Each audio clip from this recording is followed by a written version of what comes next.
Kung ayaw mo ng boring science, pero curious ka pa rin kung saan tayo nanggaling, aba, humanda ka. Ang kwento ni Luca ay siguradong magpapahanga sa'yo. Bilyon-bilyong taon na ang nakalipas. Bago pa man magkaroon ng mga dinosaur o kahit halaman, may isang napakaliit na organismo lang na lumalangoy sa sinaunang karagatan. Tinawag ito ng mga siyentista na Luca, short for Last Universal Common Ancestor.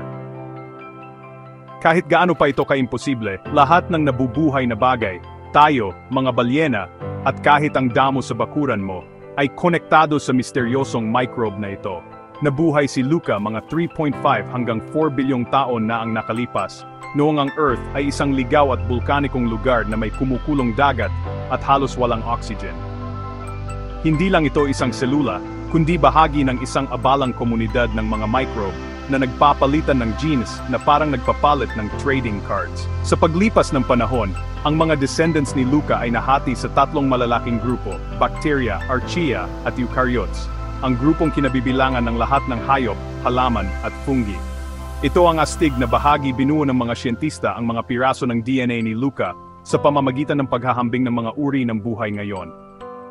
Lumalabas na si Luca ay nabuhay malapit sa mga deep sea vents na nabubuhay sa kakaibang mga bagay tulad ng hydrogen at carbon dioxide. Kaya sa susunod na tumingin ka sa salamin, tandaan, konektado ka sa bawat nabubuhay na bagay sa pamamagitan ng isang sinaunang koneksyon. Pinapatunayan ng kwento ni Luca na ang buhay ay maaring magsimula kahit saan, marahil kahit sa malalayong buwan. Yan ang science na worth i-share.